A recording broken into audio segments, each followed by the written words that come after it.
20 years ago, a peaceful convoy was attacked by over 1,300 police officers. Today, that nomadic lifestyle is once again under attack.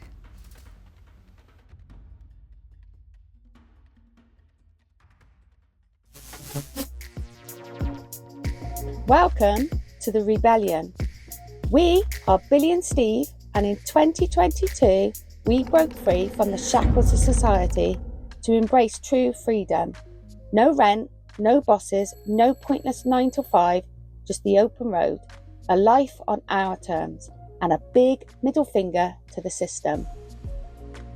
From wild festivals to the calmness of nature, foraging, free food and home-baked cooking, we'll show you how to live big on a budget.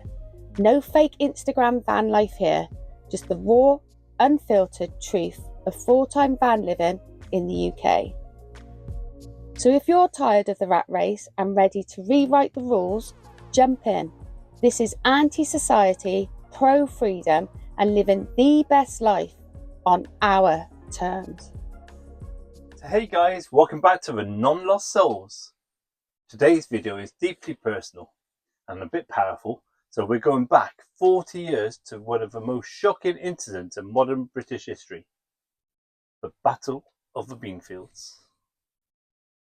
So guys, this isn't just a history lesson. This is about how the same energy of control, repression and resistance is still playing out in 2025. So from van life discrimination to new protest laws, we're going to connect the dots from then to now. So let's start at the beginning. June the 1st, 1985. About 600 New Age travellers in about 140 vehicles, buses, vans, trucks, families were on their way to Stonehenge for the annual Free Festival. Now, for over a decade, the festival had been a counter-cultural event, a celebration of freedom, music and a community. But Thatcher's government had enough. They'd taken out a High Court injunction to ban gatherings at Stonehenge altogether. So as the convoy approached the area, the Wiltshire police alongside forces from other counties moved in. And what happened next was brutal. Vans and buses were stopped, searched and smashed open with truncheons. Pregnant women were literally beaten. Journalists that were there were blocked from filming and over 500 people were arrested. Even kids were taken into temporary care. And it all became known as the Battle of the Beanfield, named after the site near Calderton where the convoy was ambushed in a field of broad beans. Now, this wasn't just a policing issue. This was a political message. Alternative living, travelling communities and the protest culture, none of it would be tolerated. This was Britain in the 1980s, and what started in that field didn't end there. So, let's talk about what came next. The government didn't even stop at the Beanfield. They began changing the law to suppress these communities legally. So the first of these was the Public Order Act 1986, which let police restrict gatherings, marches and protests, born out of both the Beanfield and the various miners' strikes. Then you have the Criminal Justice and Public Order Act of 1994. Now this is a big one. It has criminalised travelling in groups, unauthorised camping and even organising any type of event, including raves. Section 61 gave police powers to evict people from land, even if they had as little as 2 vehicles. Before this, it was a civil matter, but now it was a crime. It was open season on the travelling community. Roma, gypsies, New Age travellers and anybody that's living off-grid. Sounds familiar, right? Should do. And fast forward to recent years and things have come full circle. You've got people like us, vanlifers, eco-nomads, part-time wanderers, just trying to live peacefully and sustainably, and yet, again, we're being pushed out, fined, and even threatened with vehicle seizure. And then you've got the Police Crime and Sentencing and Courts Act in 2022.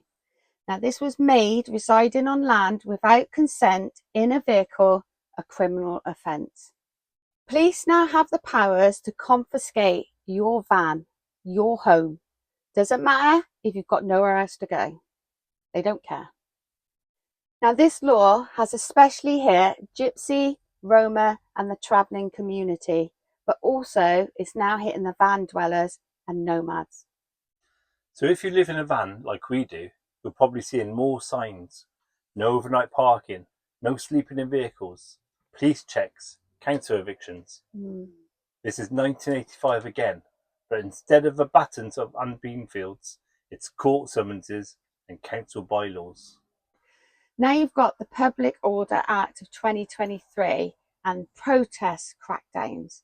So it's not just van dwellers, protesters too are also facing a modern crackdown. That's right. It also introduces terms like serious disruption, banned locking on and peaceful protest tactic, and police can preemptively arrest, restrict your movements, and they can even tag you with GPS. Right. So guys, if you're part of any protest group, you're now classified as a risk to public order. Sounds over the top? It's actually happening. Yep, we are reliving the same story, just in a different era.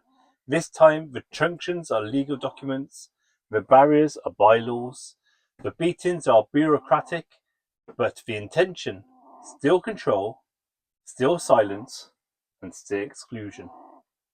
This is what's being discussed in Parliament right now. We have the van clearance zones, pilot schemes where councils can evict van dwellers from cities entirely. Urban clean-up bills, pitched as a beautification, but they are to ban vehicle residency.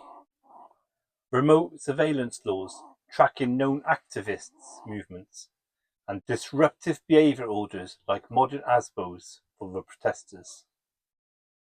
So guys, this does affect you if you live in a van, you attend protest, you organise an event, or you just want to live life just a little bit differently. But here's the good news. People are fighting back. Groups like Liberty, Friends, Families and Travellers and the Network for Police Monitoring are taking legal action. Activists are building digital maps of safe places to park. Know Your Rights resources and emergency support groups.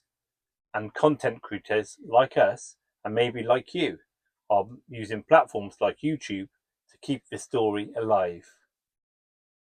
So the Battle of the Beanfield is not over. It's just moved into new fields, social media, city centres, coastal laybys, festivals and surface stations. We have to remember our past to protect our future, because van life, it isn't a crime. Hell no. Welcome to the rebellion.